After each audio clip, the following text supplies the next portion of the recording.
Barangay Love Stories.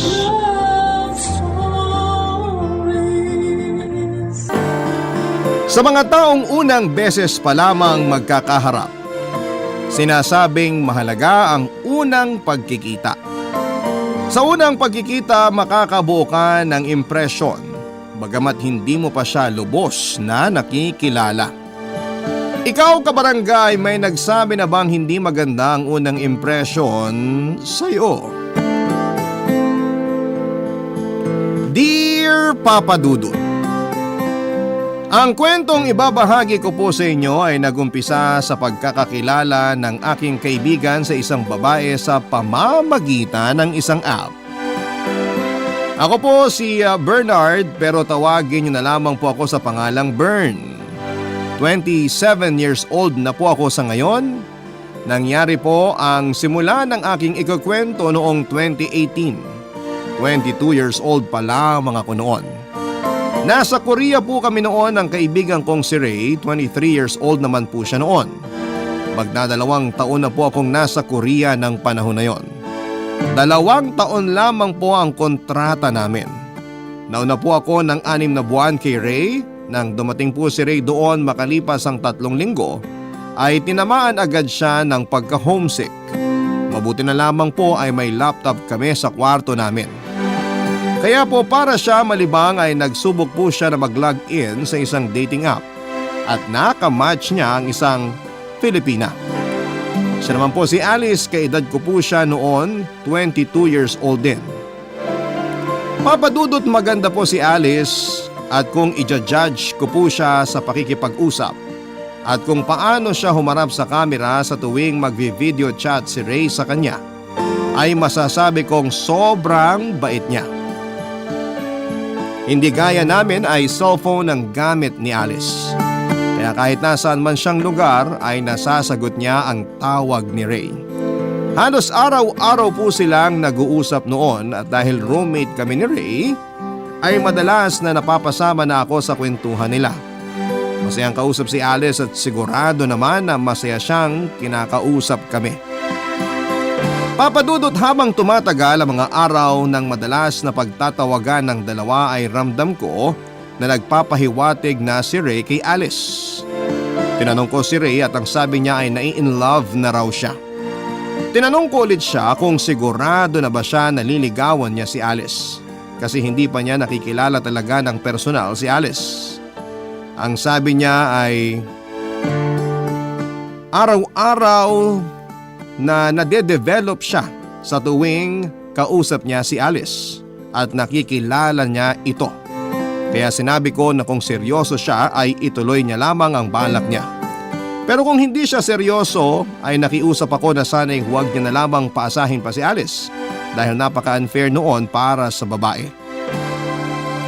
Papadudod sa bahaging ito ng kwento, balikan po muna natin ang unang araw na nagkita-kita kami online.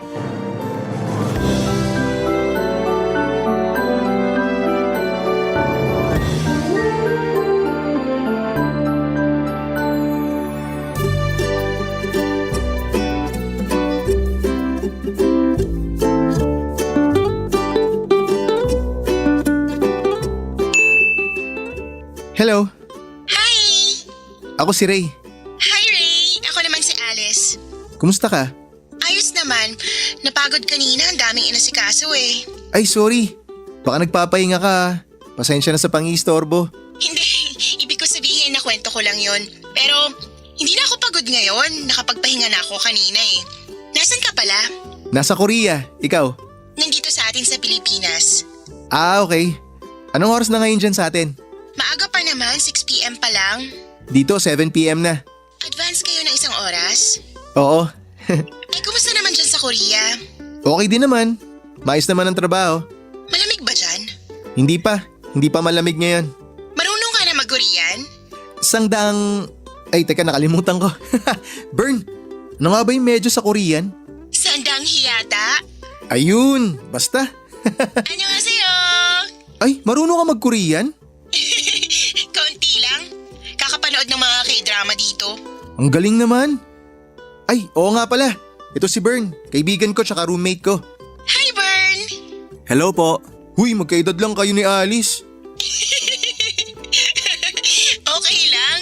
Ganyan din dito sa atin eh. Parang expression na yung po. Kaya kahit mas bata, napupo ng mas matanda. Oh, kita mo na? Ewan ko ba sa'yo? Ikaw ang halos kakagaling lang Pinas, ikaw ang huli sa trend. Trend? Oo, yung pagpupo at saka yung kuya at ate. Trend yun. Ah, okay. Pareho kayo ng trabaho? Magkaiba.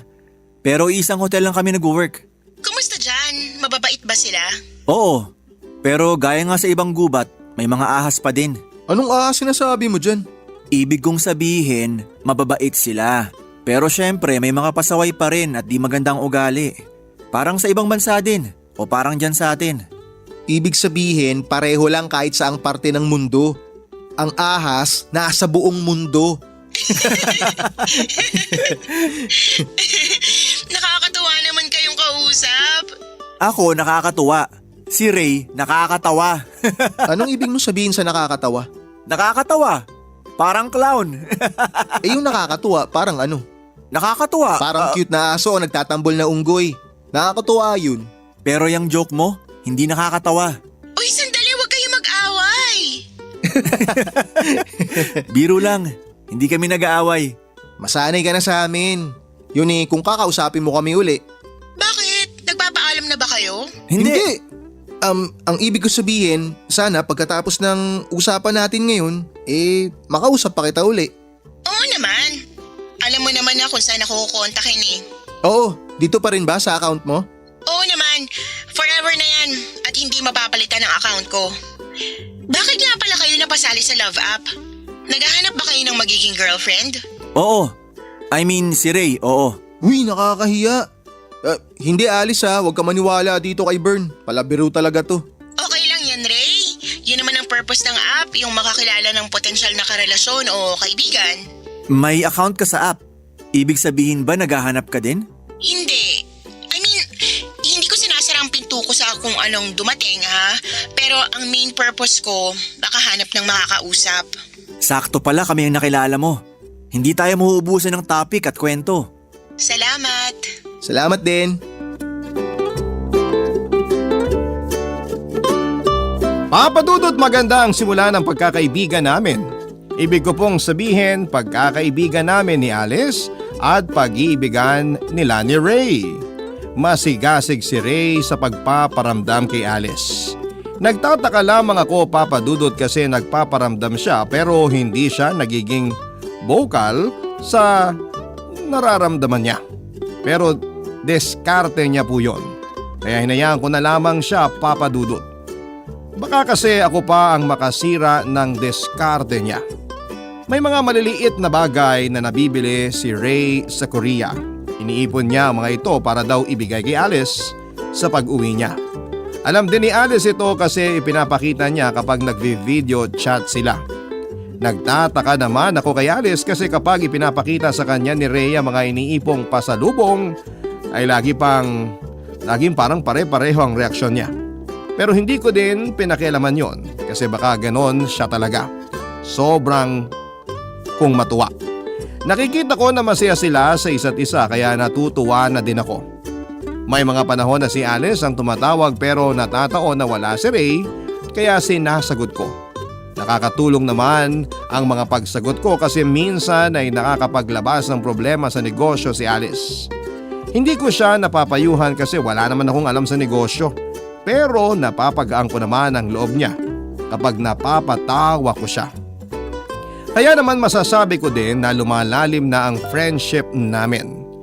Kasi minsan ako naman ang naglalabas ng problema pero di gaya ko ay magaling magpayo itong si Alice. Kaya natatapos ang usapan namin na maluwag na ang pakiramdam ko, papadudot.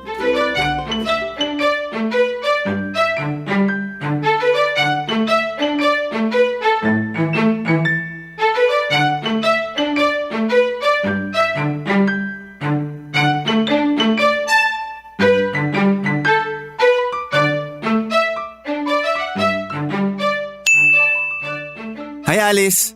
Hi, Bern. Good morning. Good morning din. Nandyan ba si Ray? Kaalis lang eh. May aasikasuhin daw. Ah, may trabaho siya ngayon? Hindi naman sa work eh.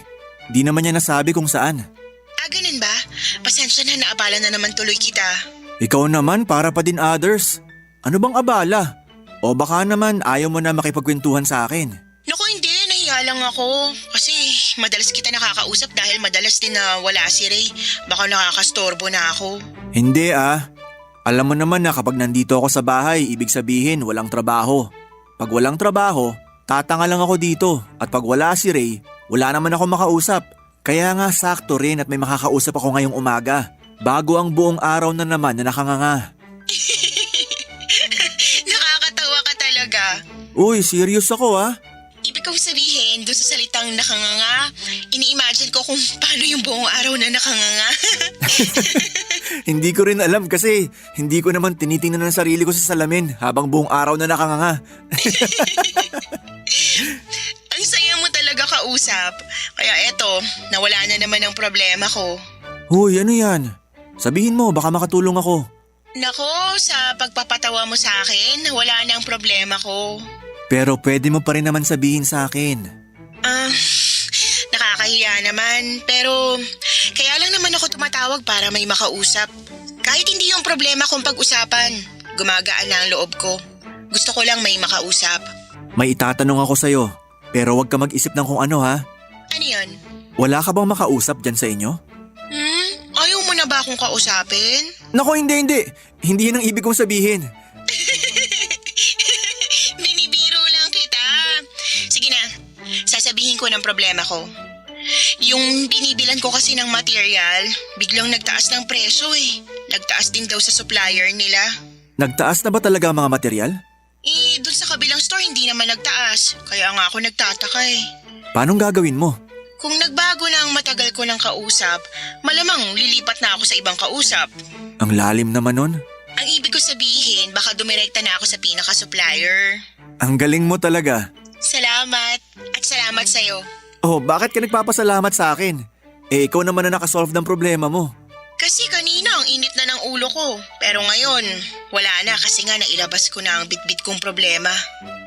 Ay, kumusta na pala kayo dyan? Ayos naman. Maganda naman ang trabaho. Malakas ang hotel. Madami kasing turista. Hindi kayo pareho ng schedule ni Ray? Pareho naman. Kaya lang sa kusina kasi ako. Siya sa mga kwarto. Assistant ako sa pag-aayos ng food at dishwasher. Si Ray naman, room boy. Mahirap ba sa hotel? Gaya rin ng ibang trabaho. Kailangan mong i-enjoy para hindi magmukhang mahirap. Pero mas mahirap ang trabaho mo kaysa kay Ray. Di ko masabi eh. Kasi ang pag-aayos ng food madali lang. Ang dami ko pang natututunan dun sa chef namin. Si Ray naman yung trabaho nila, may direct contact sa mga customer. Kaya minsan nabibigyan sila ng tip. Oo nga, ikaw kasi nasa kusina. Pero kapag yung mga customer nagugustuhan ng luto ng chef namin, pinapatawag siya para batiin at pasalamatan. Hindi niya kami nakakalimutan. Ipapakita niya rin kami sa customer at sasabihin na kami ang mga tumulong sa kanya. Ay, ang bait naman. Oo. Tapos madalas siyang abutan ng tip ng mga customer. Alam mong ginagawa niya? Binibigay niya sa amin at sinasabing paghati-hatian namin. Hindi na siya nakikihati? Hindi na. Sabi niya maganda naman daw ang sweldo niya, kaya mas deserve namin ng extra. Ang bait niya. Pinoy din ba siya? Hindi. Ah, Koreano. Hindi din. Hapon siya. Ang dami kong sinabi, mali lahat. Pero kung tutuusin, tama ka din naman. Paano? Japanese siya, pero ang lolo niya Korean. So may dugo siyang Koreano. At ang naging yaya niya nung bata siya, isang Pinay. Kaya marunong siya ng konting Tagalog. Ay, nakakatuwa naman. Di ba? Ako din aliw na aliw sa kwento niya eh. Kaya pala mukhang ang saya-saya mo sa trabaho. Oo, gaano man kabigat ang trabaho, pero kung ang kasama mo mabubuting tao, nawawala ang bigat. Tama naman yan. Ay, teka, kumusta naman kayo ni Ray? Okay naman. Nagtapat na ba siya sa'yo? Nagtapat? Uy naman, maang-maangan ah. Hindi naman siya nanliligaw eh. Parang ganito lang din naman ang mga usapan namin. Pero yung mga pinapakita niya sa'yo na iniipon niyang pasalubong, ibig sabihin nun nagpaparamdam na siya. Talaga ba? Oo. May tanong uli ako ah. Sige.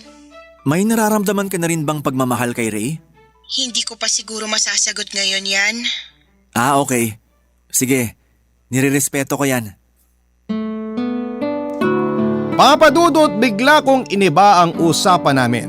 Kasi parang naramdaman ko sa mga mata niya na parang lumungkot siya. Napasaya ko na nga siya at tapos magpapaalam kami na balik na may iniwan na naman akong bagong problema sa kanya. Kaya naman nagkwento na lamang ako sa mga ginagawa namin sa kitchen.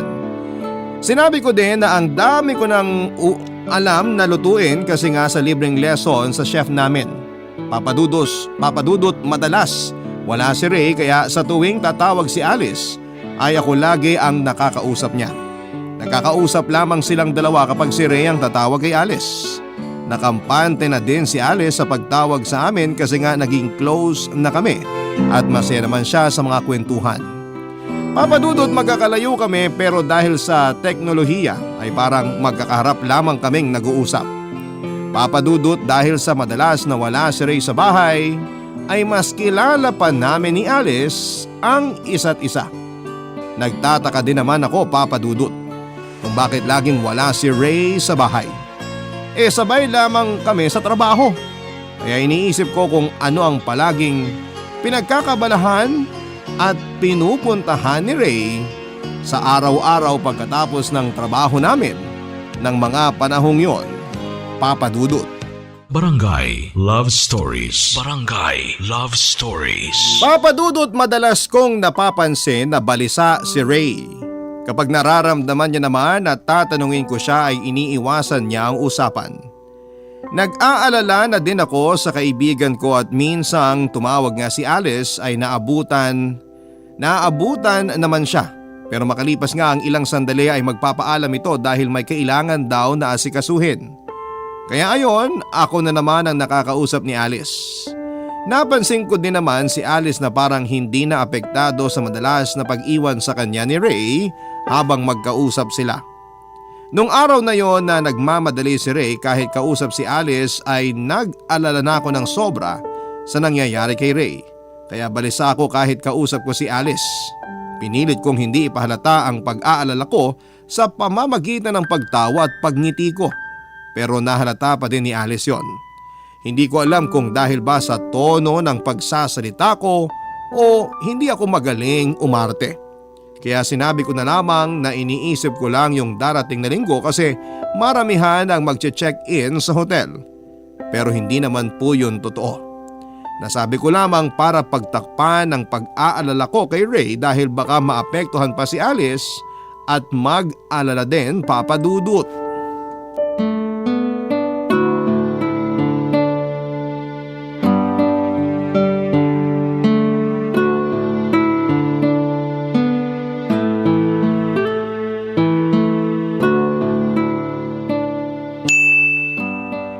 Alice, Ray! Salamat naman at naabutan kita. Hi Alice! Hi, Bern! Kamusta? Mabuti naman. Kayo, kumusta? Ray, kumusta ka? mabuti naman ako. Buti nandyan ka ngayon. Actually, paalis na ako maya-maya. May trabaho ka? May trabaho ka ngayon? Ha? Wala, may kailangan lang akong ayusin. Masyado mo yatang pinapagod ang sarili mo. Napakasipag talaga nitong kaibigan ko eh. Hindi naman, may mga kailangan lang talaga akong ayusin. Basta ingatan mo sana ang sarili mo, ha? Oo, salamat. Wala namang problema. Bakit parang ang lungkot ng tunog ng boses mo? Ha? Hindi. Pagod lang siguro ako. Kita mo yan, baka kulang ka na sa pahinga. Kung hindi naman importante masyadong gagawin mo, magpahinga ka na lang muna. Kaso importante to eh. Kailangan ko talagang gawin. Pwede bang malaman kung ano? Hindi mo na siguro kailangan malaman. Sorry. Naku Alice, huwag kang malungkot. At hindi yan ang ibig sabihin nitong kaibigan ko. Di ba Ray? Ha? Oo. Kita mo na? Kailangan ko na umalis. May sasabihin sana ako sa'yo eh. Saka mo na sabihin, Alice. Kailangan ko na talaga umalis eh. Pero… Sige na, Alice. Alis na ako. Bye. Sandali. Bakit mo binabaan si Alice? Kailangan ko na kasi talagang umalis eh. May sasabihin daw siya sa'yo. Baka importante yon. Pwede niya naman sabihin mamaya. Pero, Malinaw naman ako eh. Sinabi ko na kailangan ko na talagang umalis. saan ka ba pupunta? Oh, Bakit pati ikaw nagtatanong ka na rin? Dati naman hindi tayo nagtatanungan kung saan tayo pupunta. Concerned lang ako sa'yo. Kung concerned ka talaga, siguro hayaan mo na lang ako umalis. Kasi mahuhuli na talaga ako sa pupuntahan ko eh. Sige, mag-ingat ka na lang. Sige, una na ako.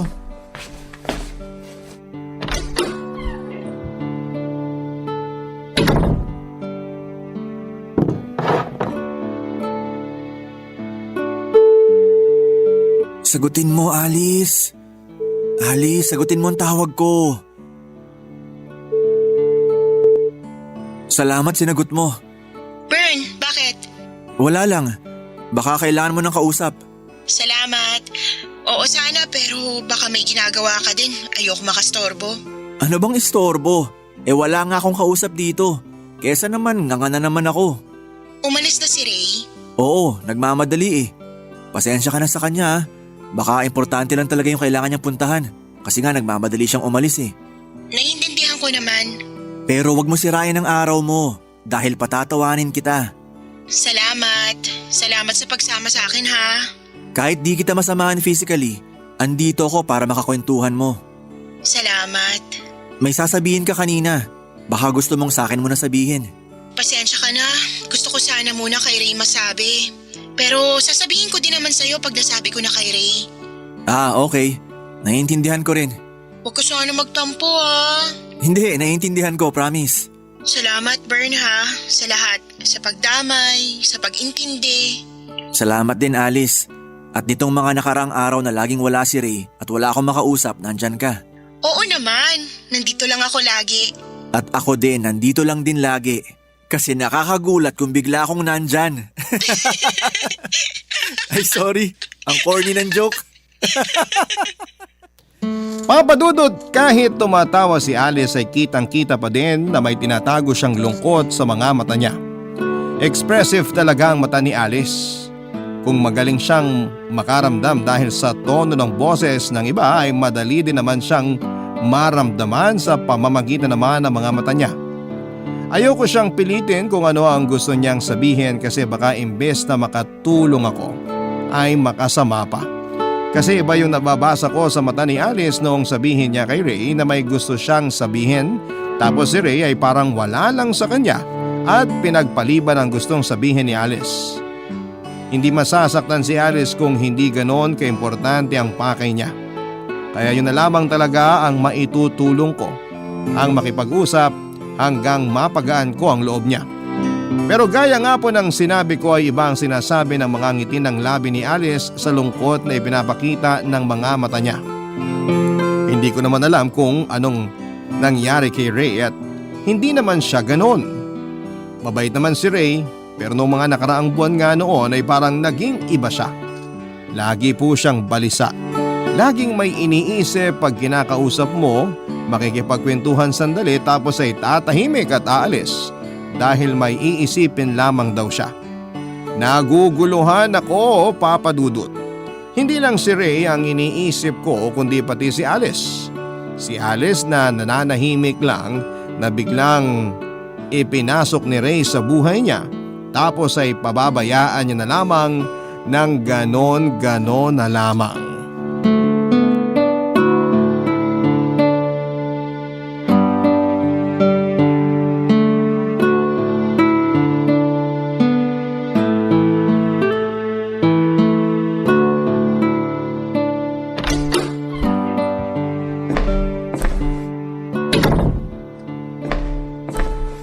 Ray, Oh, gising ka pa?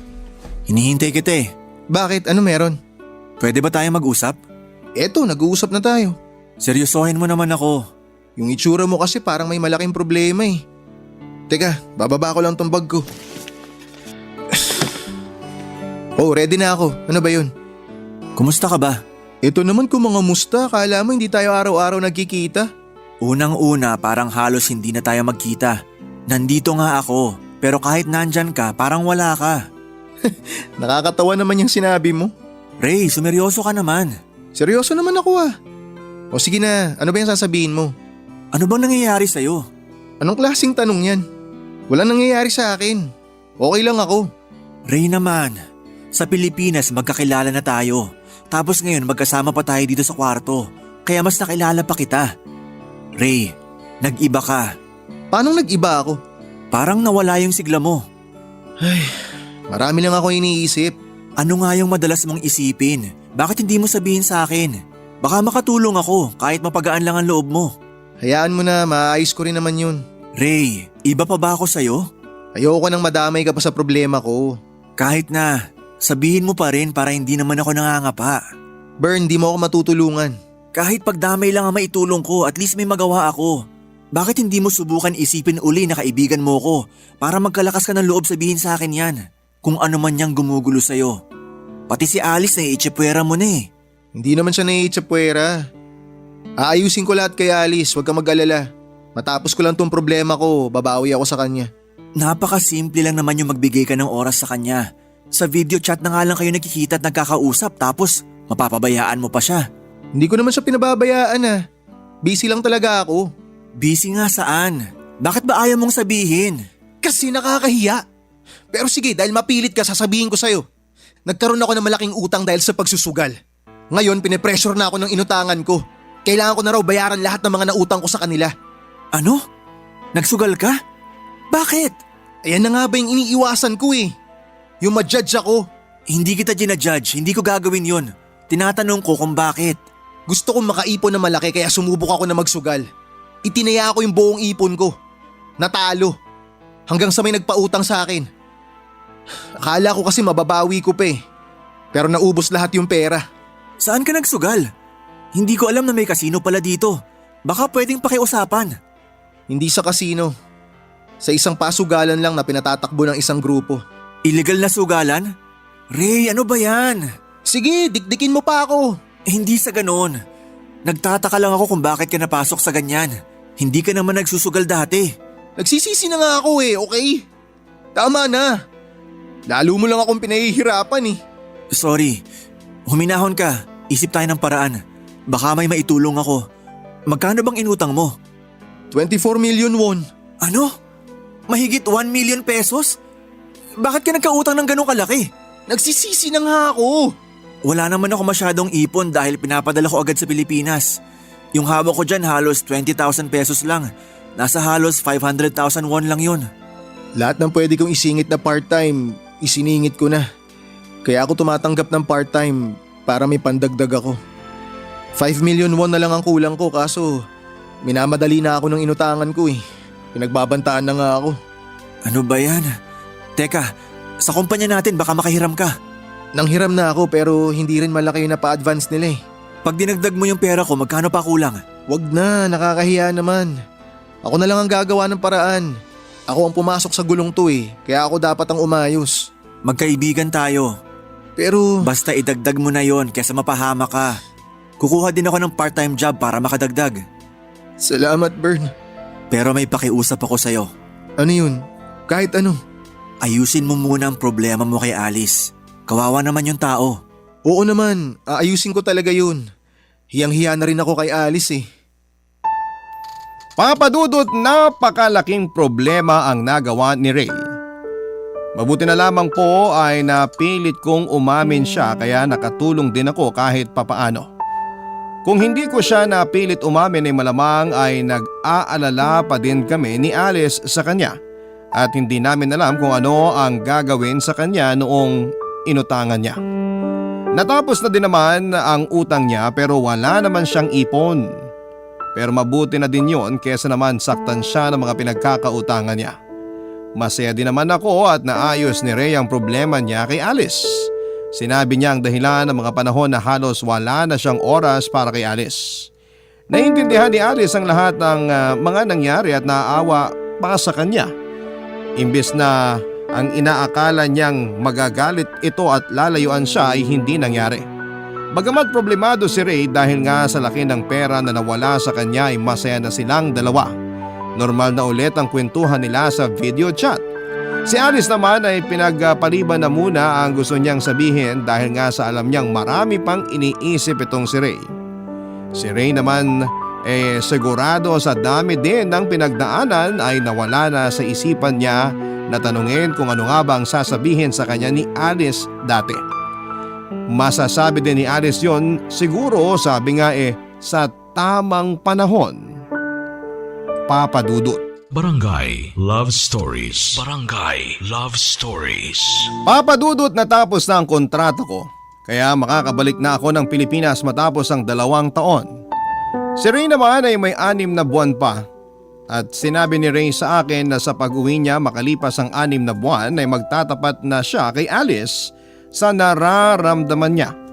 Masaya ako sa mga sinabi ni Ray, pero nang makauwi ako ay may nalaman ng kumpanya tungkol kay Ray. Papadudot, nalaman nila ang naging problema ni Ray tungkol sa sugal. At nalaman nila na dito napunta ang in-advance niya. Mahigpit ang kumpanya namin at isa sa nakalagay sa kontrata ay ang tungkol sa sugal, at ang mas malala ay sa iligal na pasugalan pa. Kaya binigyan lang si Ray ng 1 linggo at pinutol na ang kontrata niya. Halos bayad na naman niya ang in-advance niya dahil sa pag-overtime niya. Nangyari yan, Papadudot, nang hindi ko nalalaman. Nilihim na naman ni Ray ang lahat. Isang araw nang makaalis ako ay sinabi sa kanya ang desisyon ng kumpanya. Imbes na sabihin agad ay hindi na lamang niya sinabi hanggang sa makauwi siya na nagpakita na lamang siya sa Pilipinas. Wala naman po akong magagawa para mapigilan ang desisyon ng kumpanya, pero kaibigan niya po ako, bakit mahilig siyang maglihim. Pero kakalimutan ko na lamang po yon kasi ayaw ko nang idagdag yon sa sakit ng loob na nangyayari kay Ray dahil sa pagputol ng kontrata niya ng mga panahong yon, Papadudot.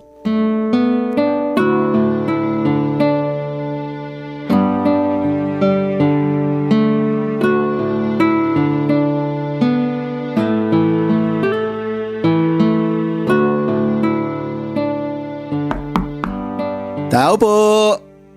Sino yan? Nandyan po ba si Bern? Sino yan? Ray? Bern! Anong ginagawa mo dito? Kakauwi ko lang kahapon.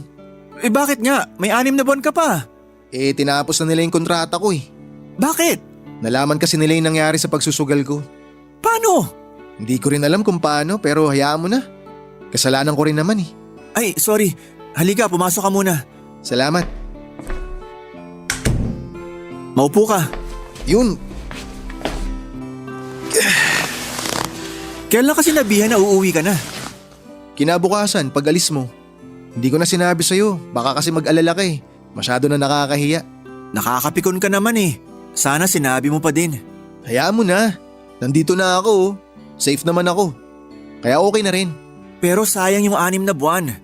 Makakaipon ka pa sana. Okay lang yun. Karma ko na rin siguro. Hayaan mo na. Ayoko na rin isipin kasi sasama lang loob ko. Ay, teka. Kukuha ko na maiinom at makakain. Wag na. Kakakain ko lang din. Nga pala, meron akong gustong sabihin sa'yo. Ano yun? Ay, teka. Si Alice alam ba na uuwi ka? Hindi pa. Hindi niya rin alam na nandito na ako. Ayan ka na naman. Hindi ganun.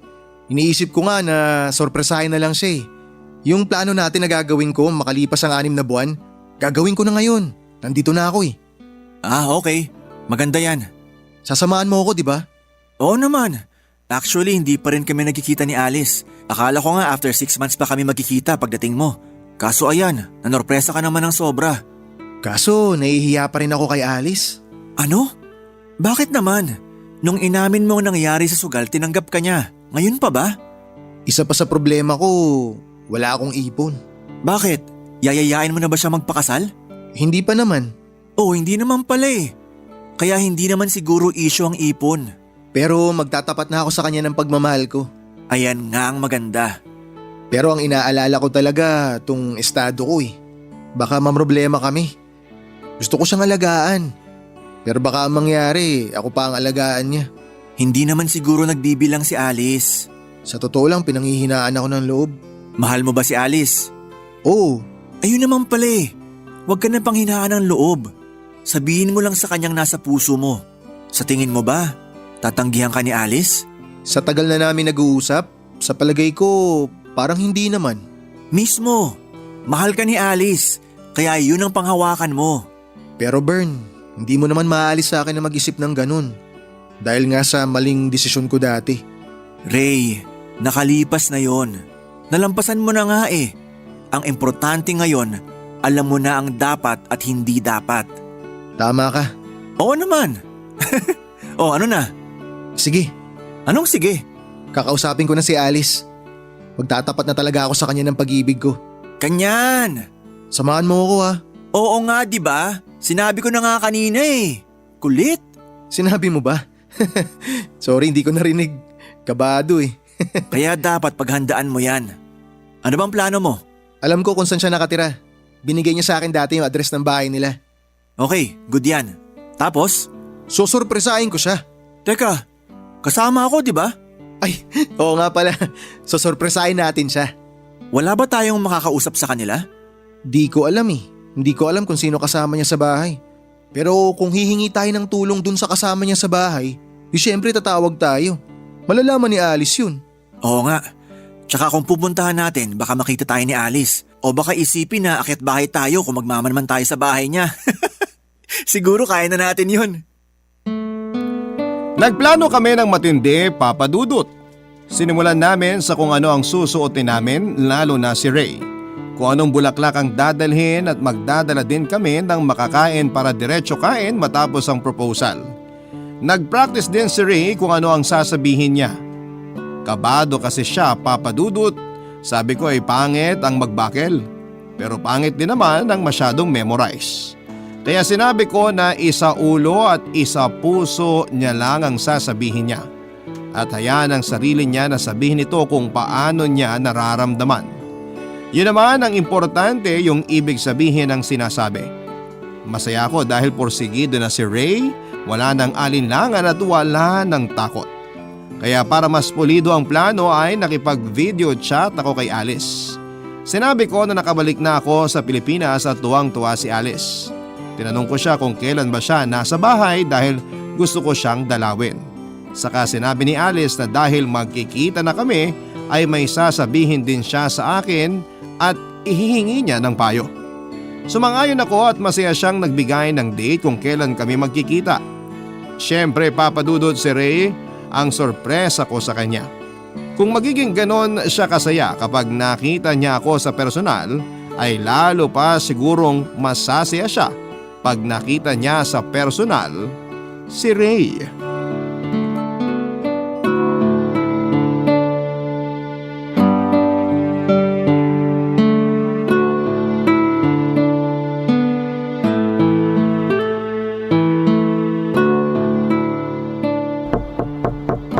Tao po! Alice? Bern? Ikaw na ba yan? Oo! Tuloy ka! Surprise! Bern! Kumusta ka? Kailan ka pa ba nakauwi? Mabuti naman ako. 1 linggo na ako nandito. 1 linggo ka na pala dito. Bakit kailan ka lang kumontak? Pasensya na. Alam mo naman, inayos mo ng pamilya. Ay, oo nga naman. Natutuwa ako nandito ka na. Ako din natutuwa akong makita ka sa personal. Ikaw ba? Siyempre naman. Kung natutuwa ka, may isa pa akong sorpresa sa'yo. Siguradong mas matutuwa ka. Ano yan? May kasama ako. Pasok! Sino yan? Ayan na siya. Sino nga?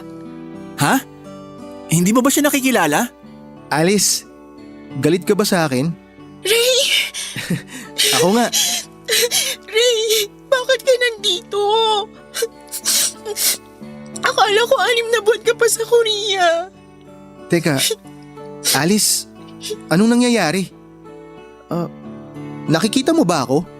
Itong sasabihin ko sa'yo na hindi ko masabi dahil masyadong maraming nangyayari. Bulag ako. Ha? Bulag ka? Bakit hindi mo sinabi sa akin noon pa? Akala ko nung una kasi, pagtapos ng unang usapan, wala na. Pero naulit pa. Nang masyado na tayong matagal magkausap, sinubukan kong sabihin sa'yo. Pero palagi kang wala o nagmamadali. Nung makakuha na ako ng pagkakataon para sabihin sa'yo, nagkaproblema ka naman. Ayoko makagulo pa ako sa mga iniisip mo, kaya hindi ko uli nasabi. Kaya niloko mo ko. Ray! Hindi kita niloko.